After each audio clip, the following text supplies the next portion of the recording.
Hoje de manhã eu quero falar sobre como saber a vontade de Deus.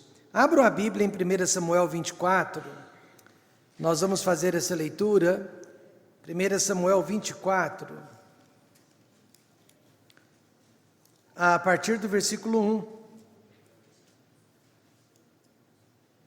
Você já pode se colocar em pé, se localizou o texto.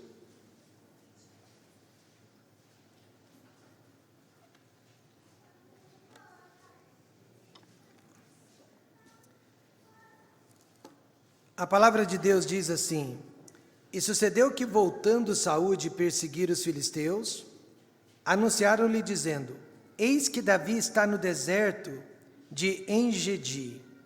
Então tomou Saúl 3.000 homens escolhidos dentre todo Israel e foi em busca de Davi e dos seus homens, até sobre os cumes das penhas das cabras montesas. E chegou a uns currais de ovelhas no caminho, onde estava uma caverna, e entrou nela Saúl a cobrir seus pés, e Davi e os seus homens estavam nos fundos da caverna.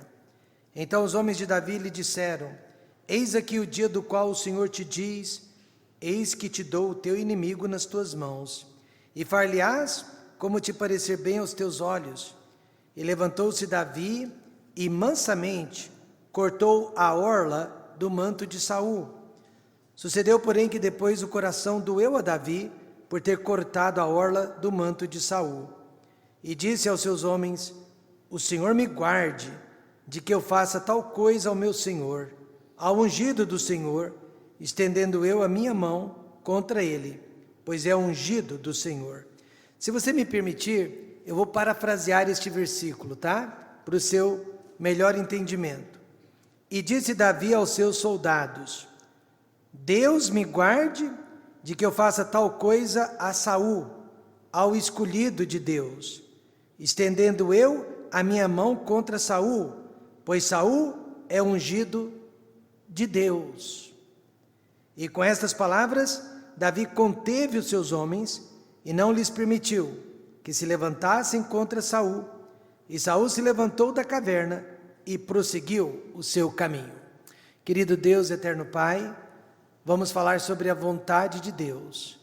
E Deus tem uma vontade perfeita para cada um de nós aqui nesta manhã. Ajuda-nos a ouvir esta mensagem, prestar atenção e entendê-la, que ela realmente possa falar aos nossos corações. É o que eu te peço como mensageiro nesta manhã, no nome de Jesus, amém. Podem se assentar? Muito se fala sobre a vontade de Deus, mas pouco se faz, para cumpri-la, para buscá-la. Eu creio que os crentes estão confusos, porque Jesus Cristo, ele virou um tipo de amuleto da sorte, cumprindo, fazendo a vontade de todos, mas sem que todos façam a vontade dele. Mas Davi foi um homem que realmente buscou a vontade de Deus para a sua vida. Ele foi chamado homem segundo o coração de Deus. O único na Bíblia a ser chamado o homem segundo o coração de Deus, justamente por causa de sua busca incansável pela vontade de Deus.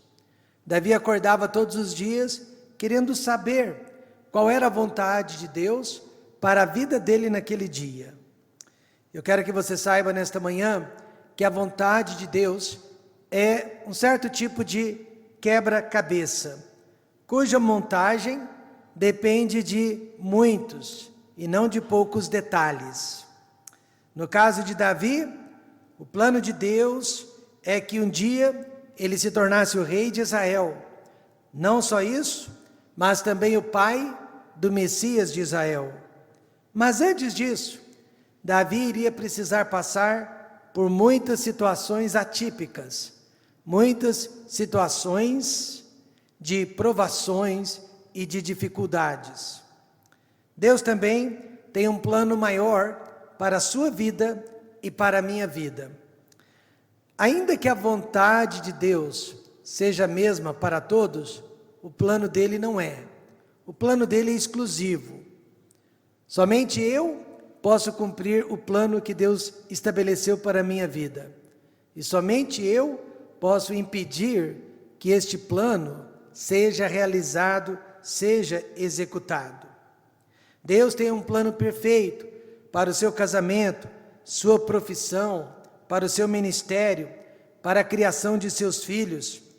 Mas você não pode perder os detalhes necessários para chegar à vontade de Deus. E muitas pessoas perdem a vontade de Deus porque elas não estão dispostas a saírem da sua zona de conforto. Elas não querem ser incomodadas pelos detalhes que compõem a vontade de Deus para a vida delas. Então, nesta manhã, como saber a vontade de Deus para a sua vida? Em primeiro lugar, não olhe somente para as circunstâncias. Não olhe somente para o que esteja acontecendo ao seu redor, para o que esteja acontecendo na sua vida. Veja o que aconteceu no versículo 4. Então os homens de Davi disseram: eis aqui o dia do qual o Senhor te diz: eis que te dou o teu inimigo nas tuas mãos, e far-lhe-ás como te parecer bem aos teus olhos. E levantou-se Davi e mansamente cortou a orla do manto de Saul.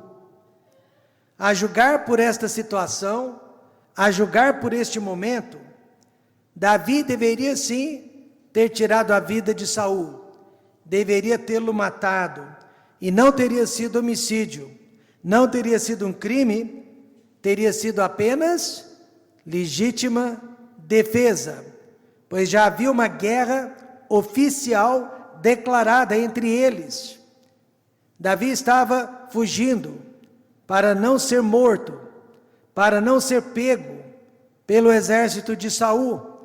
Davi tinha todo o direito de ter tirado a vida do seu inimigo. Davi não podia mais ficar perto de sua família, que havia ficado em Belém. Davi não podia mais sequer morar na terra de Israel, ele era um fugitivo. Davi vivia fugindo de um lugar para o outro, e isso não era vida. Ele tinha todo o direito de matar o inimigo, mas não o matou. Por quê? Porque Davi não olhou apenas para as circunstâncias. As circunstâncias diziam: você pode matá-lo, você deve matá-lo, você tem esse direito. Quantas pessoas nesta manhã estão deixando circunstâncias ditarem, ordenarem os seus caminhos? Muitas delas estão abandonando o emprego, estão abandonando os estudos, estão abandonando a família, estão abandonando a cidade, porque as circunstâncias não são favoráveis. Lembro-me de um chefe, de um pai de família, que pediu a minha opinião a respeito do seu trabalho, do seu emprego. Ele estava sendo perseguido dentro da empresa onde trabalhava. Pessoas estavam perseguindo e tentando prejudicá-lo. Ele não se sentia confortável naquela empresa. Ele disse que já tinha um outro emprego em vista. O que eu achava? Eu disse para ele: você vai apenas mudar o problema de endereço. Onde há pessoas, há problemas. Você vai ser perseguido também na outra empresa. A menos que a empresa esteja fazendo algo de errado, fique. Vale mais um pássaro na mão do que dois voando. Mas ele não suportou aquela perseguição, saiu do emprego. O outro que ele pensava que iria recebê-lo fechou as portas, e ele ficou mais de 2 anos desempregado.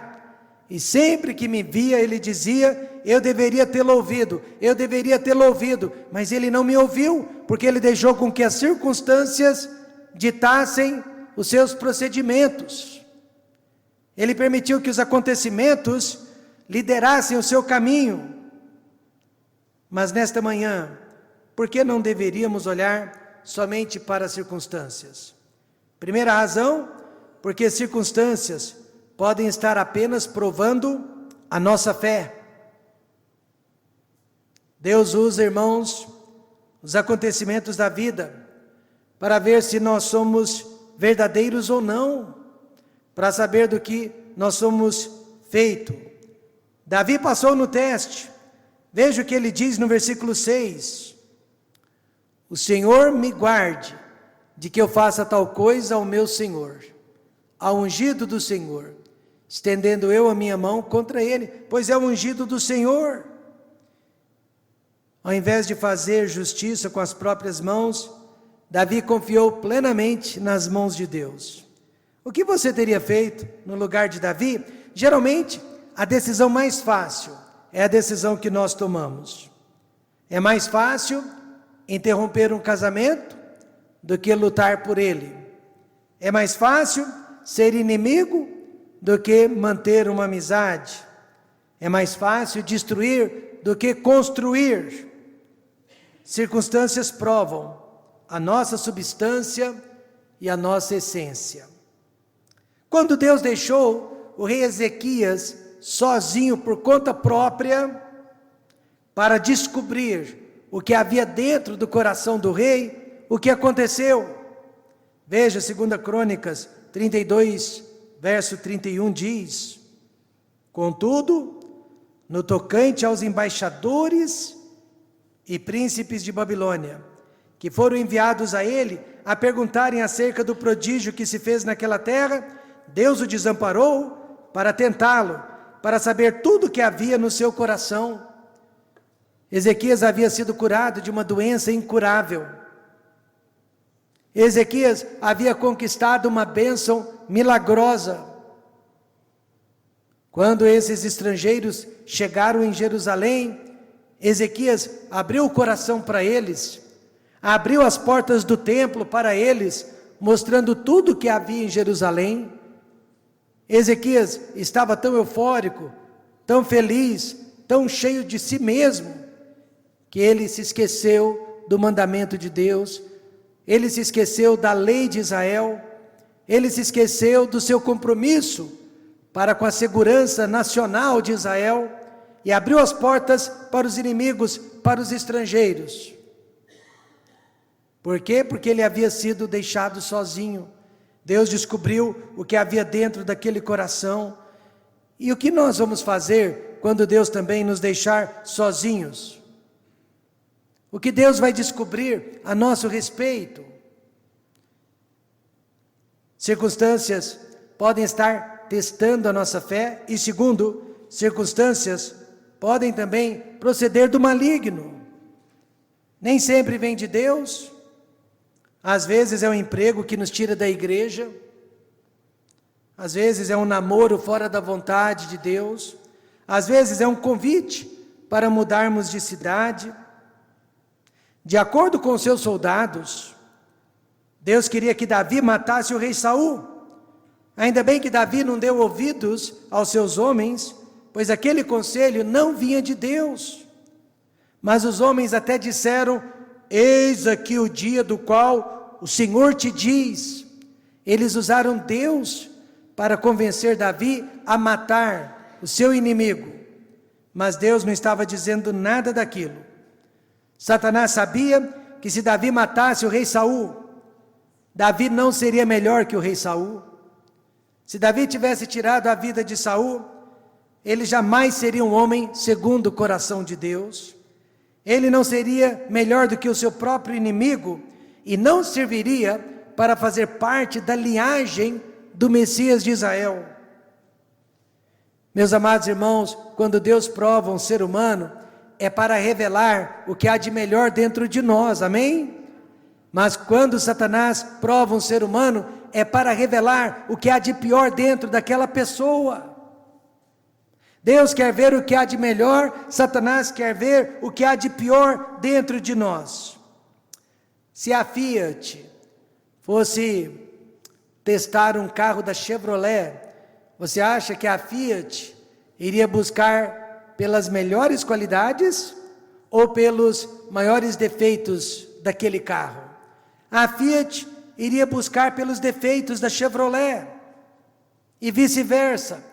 Mas se a Fiat estivesse testando um Uno, ela iria apenas mostrar as qualidades do Uno. E assim também é o nosso Pai Celestial, assim também é o nosso Deus, quando Ele permite circunstâncias para nos provar, para nos testar, Ele quer tirar o que há de melhor de dentro de nós, para que Ele seja exaltado e glorificado através das nossas vidas. Então, nesta manhã, como saber a vontade de Deus?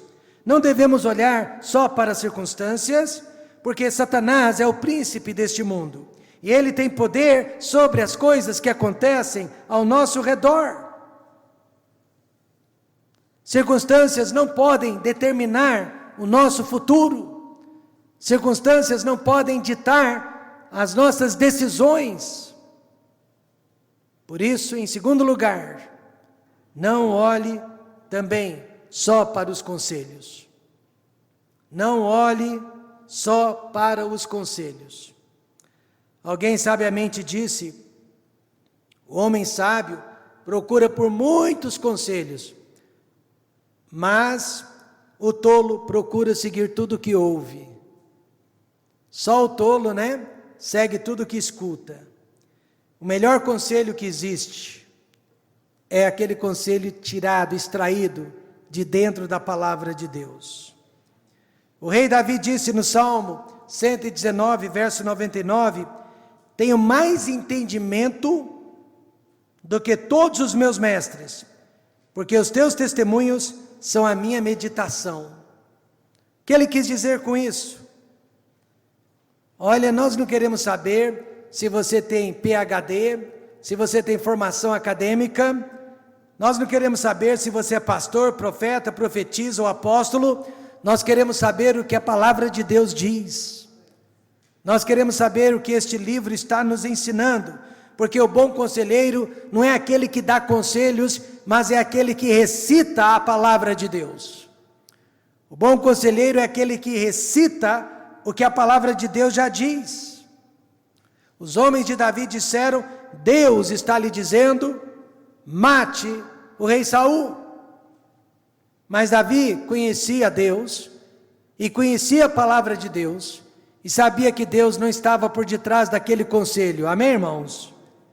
Davi não acreditou naqueles homens, e Davi respondeu para eles: Deus me guarde, que eu faça tal coisa. Deus me livre, que eu faça tal coisa. Primeiro, veja no verso 9, que conselhos humanos são falíveis. E disse Davi a Saul: por que dás tu ouvidos às palavras dos homens que dizem, eis que Davi procura o teu mal? Davi tinha discernimento, Davi conhecia a palavra de Deus o suficiente para não seguir conselhos errados. Já o rei Saul não tinha este discernimento e seguiu os conselhos errados de seus homens. Olha a diferença entre esses dois. Havia pessoas dizendo para Saul: mate o soldado Davi o quanto antes. Davi é uma ameaça para o seu reino, Davi é uma ameaça para a sua família.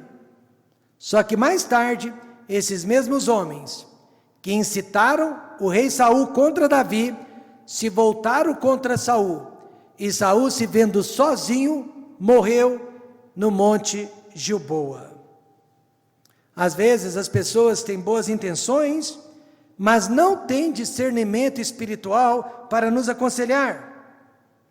O pastor, por exemplo, ele não pode agir como um psicólogo, que é aquela pessoa que apenas escuta e deixa com que os outros cheguem às suas próprias conclusões. Mas ele também não pode ser um guru, controlando a vida das pessoas e dizendo para as pessoas o que cada uma delas tem que fazer. Não é nem uma coisa e nem outra. Nós só precisamos ensinar a palavra de Deus. Aí o Espírito Santo que habita em nós, dentro daquela palavra, vai guiar os nossos passos.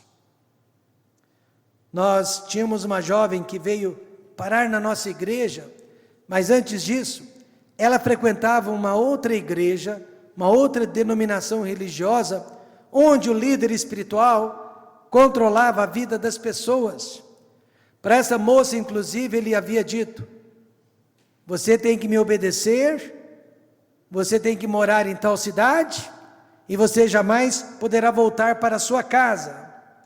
Mas o pai dela estava morrendo, ele tinha uma doença incurável. Porém, aquele pastor aconselhava que ela não voltasse para casa. Então veja, meus amados irmãos, conselhos humanos são falíveis. Pode ter nome de pastor, de doutor, de professor, mas se não está falando por Deus, não está falando a verdade. Davi sabia quando era Deus falando, Davi sabia quando era o homem falando, mas o rei Saul já não sabia, não tinha o mesmo discernimento. Isso nos leva ao versículo 5, conselhos errados roubam a nossa alegria. Sucedeu, porém, que depois o coração doeu a Davi por ter cortado a orla do manto de Saul.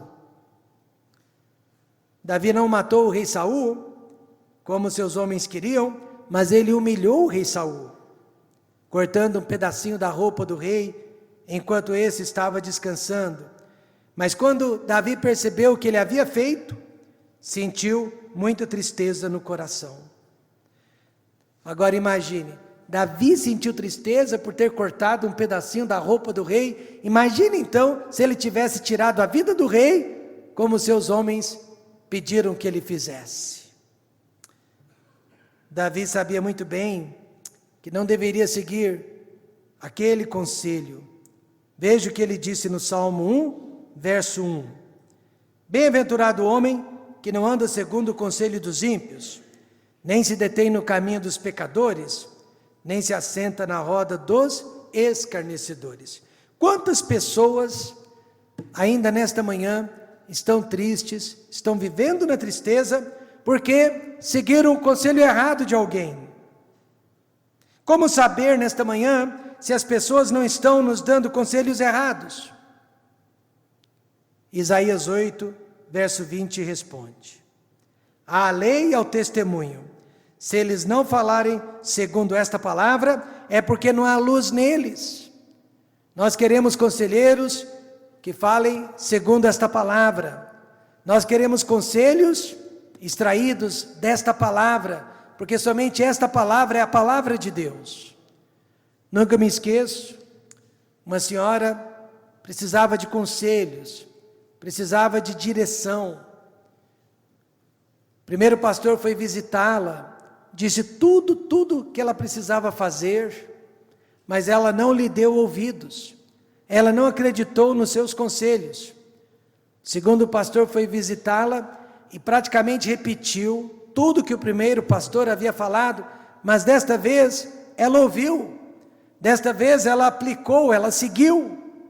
E então alguém lhe perguntou: os dois pastores falaram a mesma coisa, mas você não acreditou no primeiro, só acreditou no segundo. Por quê?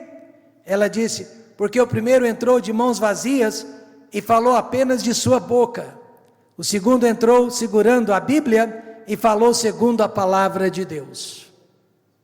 Exatamente, irmãos, o que nós estamos percebendo aqui nesta manhã. A lei é o testemunho. Se não estamos falando segundo esta palavra, é porque não há luz em nós, não há luz neste púlpito, se nós não estivermos falando de dentro da palavra de Deus. Por isso, nesta manhã, você que tem interesse em fazer a vontade de Deus, não olhe apenas para as circunstâncias, não olhe apenas para os conselhos que são dados. Se você deseja realmente conhecer a vontade de Deus para a sua vida, em terceiro lugar, olhe principalmente para o caráter de Deus. Em todas as áreas de sua vida, olhe para o caráter de Deus. Davi disse: não estenderei a minha mão contra meu Senhor, pois é o ungido do Senhor. Deus é santo, Deus é justo, Deus é amor, Deus é paz, Deus é perfeição, Deus é imutável, Deus é soberano. Davi olhou para todos esses atributos de Deus. Davi olhou para o caráter de Deus. Como poderia matar Saul se Deus é justo? Como poderia matar a Saul se Deus é amor? Como poderia matar a Saul se Deus é soberano? Meus irmãos, quando vocês estiverem numa encruzilhada, olhem para o caráter de Deus e vocês saberão o caminho. Vou repetir. Quando você estiver numa encruzilhada, olhe para o caráter de Deus e você saberá qual será o caminho. Quando você estiver no labirinto desta vida, pergunte a si mesmo: o que faria Jesus em meu lugar? Amém, irmãos? O que faria Jesus em meu lugar? Primeiro, o caráter de Deus impede decisões erradas. Veja mais uma vez o versículo 6. O Senhor me guarde de que eu faça tal coisa ao meu Senhor, ao ungido do Senhor. Deus impediu aqui que Davi fizesse uma decisão errada e pode impedi-lo também. Quantos aqui já perceberam Deus se manifestando na sua vida e impedindo decisões erradas no passado? Não foi nenhuma nem duas vezes, né? Que Deus, utilizando-se de alguém ou de alguma coisa, impediu uma decisão errada de nossa parte. Teria sido o fim da vida de Davi, mas foi o começo de uma grande vitória. O que teria acontecido com José do Egito, se ele tivesse caído em adultério com a esposa de Potifar, mas não caiu, ele mesmo disse, teria sido um grande pecado contra Deus, teria sido um grande pecado contra o marido dela. Não posso pecar contra Deus, foi a resposta dele. O que teria acontecido com Davi, se ele tivesse matado o rei Saul? O que teria acontecido com Daniel, se ele tivesse adorado os deuses da Babilônia? O que teria acontecido com Jesus, se ele tivesse caído na tentação que sofreu no deserto? A história seria outra. Esses homens não fizeram decisões erradas, porque eles consultaram o caráter de Deus, o que Deus faria no lugar deles. O caráter de Deus deve dominar a nossa vida, o caráter de Deus deve dominar as nossas atitudes, e o caráter de Deus deveria dominar as nossas decisões. E agora, o caráter de Deus impede o pecado de orgulho. Veja o versículo 14, Davi falando com o rei Saul: após quem saiu o rei de Israel? A quem persegues? A um cão morto? A uma pulga? Por isso que eu sempre falo, depois de Jesus Cristo, Davi talvez tenha sido a pessoa mais humilde que encontramos na Bíblia. Ele se comparou a uma pulga, ele se comparou, na verdade, a um cão morto. Ele realmente se via como um cão, ele se via como uma pulga quando comparado ao rei Saul, à realeza de Saul. Meus irmãos, nesta manhã, a maneira como você se enxerga revela o que você realmente pensa de Deus. Como que você se enxerga nesta manhã? Você sabe mais que os seus pais? Você sabe mais que os seus pastores? Você sabe mais do que Deus? Alguém me ensinou que na vida cristã, você não precisa ser maior e maior e maior para alcançar as bênçãos de Deus. Na vida cristã é o contrário. Você precisa se diminuir para ser abençoado. Então, nesta manhã, não olhe somente para as circunstâncias. Não olhe somente para os conselhos. Olhe para o caráter de Deus. Porque, meus irmãos, o que é certo para Deus é certo para nós, o que é errado para Deus é errado para nós. E resumindo, Romanos 12, versos de 1 a 2, resume o processo da vontade de Deus para a vida de cada um de nós. Diz assim: rogo-vos, pois, irmãos, pela compaixão de Deus, que apresenteis os vossos corpos em sacrifício vivo, santo e agradável a Deus, que é o vosso culto racional, e não sede conformados com este mundo, mas sede transformados pela renovação do vosso entendimento, para que experimenteis qual seja a boa, agradável e perfeita vontade de Deus. Quantos querem a vontade de Deus? Não olhe mais para as circunstâncias, não olhe mais para os conselhos, olhe para o caráter de Deus. Amém, irmãos? Caráter de Deus. Deus pode estar usando circunstâncias, bem como o diabo. Deus pode estar usando bons conselhos, bem como o diabo. Mas não existe confusão quando você olha e enxerga Deus como Deus é. Olhe para o caráter de Deus e você vai saber a vontade de Deus para a sua vida. Olhando para o caráter de Deus, nesta manhã, eu já posso determinar algumas áreas da vontade de Deus para com a minha vida. Olhando para o caráter de Deus, eu sei que Deus quer que eu seja fiel. Olhando para o caráter de Deus, Ele quer que eu seja fiel para com a minha esposa, para com as minhas filhas. Ele quer que eu seja honesto, amém, irmãos? Ele quer que eu fale a verdade, Ele quer que eu seja amoroso, Ele quer que eu perdoe e que eu não guarde amargura. Olha, o caráter de Deus nos livra de muita confusão. Mas infelizmente, circunstâncias e conselhos pesam mais nas nossas decisões do que o próprio caráter de Deus.